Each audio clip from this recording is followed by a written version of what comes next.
Hello. So I want to ask you, how would you rate last year, right? I mean, only one fight, but it's a big win. I mean, was it a good year, a bad year? What do you think? Yeah, I mean, it was good. I had high expectations because the previous year I fought like 5 times. So then I'm like, all right, let's keep this rolling. But, kind of slow down a little bit. But yeah, it was a good year. Can't complain. Back here doing it again, and I'm just super excited.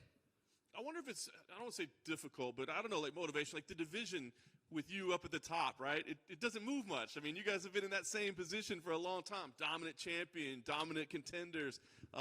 Is it difficult, I guess, to have that motivation, to have that drive when it seems like so stagnant up there, basically? I mean, I don't think it's not frustrating. I think it's more frustrating for everyone else because they have to, go through me.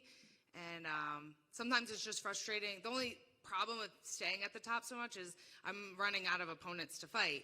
I fought like almost every girl in the top 10, and then the girls that are like up and comers and doing really well and look good, I'm like, ooh, I haven't fought them. I want to fight them. And they're like, well, they're ranked too low. I'm like, well, then who am I supposed to fight? That's not, it's not my problem. So that part is a little bit frustrating, but I mean, since I've been at this division, I've been in like the top 2 or 3 spots. So I think that, for me, I don't know many other fighters that have kind of fought that many top 10 opponents in their career and then stayed there throughout this time. Yeah. Well, that's what I wondered. I mean, so like if somebody's, 15 or whatever, unranked, I mean, are you even open to those fights? Or do you think, man, I've worked so hard to get here, I can't put my reputation on the line for you? No, absolutely. I give me the lower, the better. I mean, I'm cashing paychecks. I would love that. Anytime I see like, it's frustrating for me when I see like, a little chip on my shoulder when I see like girls in the division getting hyped up, and I'm like, well, can I fight them? Like, let me fight them. I'm here. I have already fought these people. If there's anyone that I haven't fought, of course I want to fight them. I'm like, you've seen them come up. I'm like, all right, cool. That's someone I haven't fought yet. Give them to me. But yeah, I'm definitely open to fighting anyone. Lower is nice. Funny. All right, so my a rematch when they offer you this, I mean, it sounds like you'll fight anybody, but is there hesitation? Because, when somebody loses the first time, of course they want the rematch. When you win, maybe like, I don't know. So, I mean, was there hesitation, or did you say, yeah, let's go? No, I was just like begging since my last fight, week after, like, can I get another fight? Can I get another fight?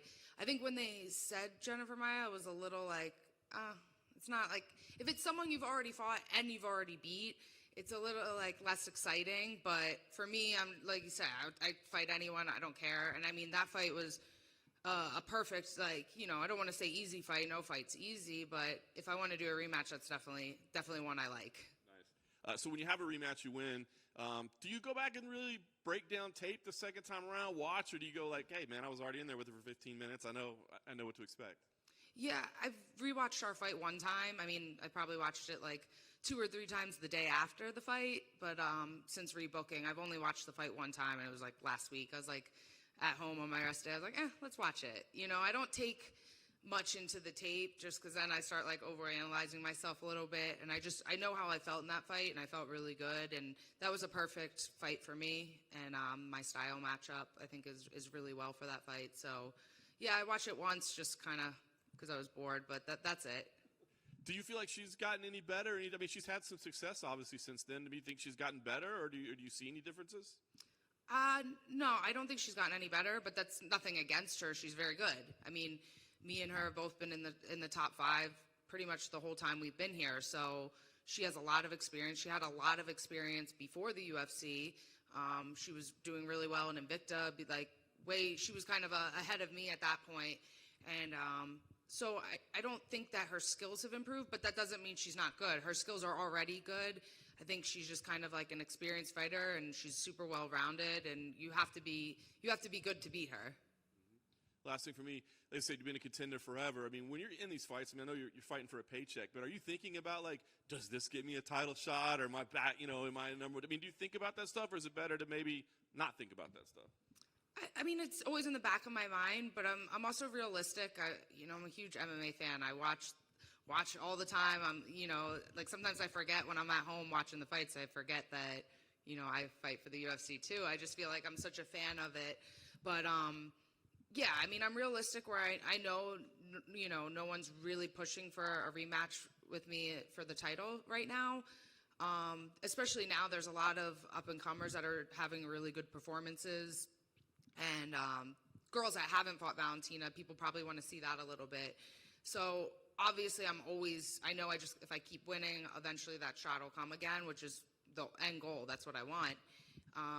But there's nothing, some of the things are out of my control. I mean, Maya went 5 rounds with her. That's kind of like her, her stat right now is that she went 5 rounds. So maybe, if I get a finish over her, then there could be a little bit of an argument. But, the UFC knows that if they ever ask me for a rematch, that's what I want. I don't have to keep begging for it. If it's there, I'm ready and I'll take it. But I just kind of take each fight as it comes.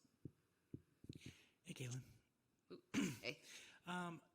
In the past year, there's been some flyweight contenders kind of come up, like Aaron Blanchfield, Miranda Maverick, Manon Farrow, Casey O'Neill, and I know that you're a big fan of the sport. I just kind of wanted to know your thoughts on those ladies. Yeah, it's super exciting. I think all the girls that you mentioned and Talita Santos, I think, is even a little bit more so right now just because she finished a top 10 opponent. But it's super exciting. The more girls that are in the division and putting on performances that are entertaining and getting promoted, it helps everyone in the division. Out of all those girls, I'm super hyped on Aaron Blanchfield. I train with her a lot in Jersey and New York. And I think she's one of the girls that'll move up the rankings very fast. Awesome. And then finally, with the Twitter fiasco last year, I was just wondering if you plan on getting back on Twitter. So I had to delete my Twitter because I've tried 100 times to get it fixed. So I deleted it, and then I have it back again under the same handle @VlonFighter, but it's not verified, and I have 5 followers. So I'm I can't even tweet during the fights and get my tweets up because I'm oh no, it's unverified right now. But hopefully we can get that fixed and I can get back on to normal routine on there. Cool, thank you. Yeah. No. You don't have to hide behind it. Yeah, right. There's a way you can get more followers. Yeah, it did work. I mean, people are a lot nicer. Some fans are a lot nicer to me now on social media than before. A certain sort, I imagine. Yeah, fighting top 10 opponents every fight doesn't help, but getting a couple of Twitter likes, people enjoy that a little bit more. Yeah. All right, thank you.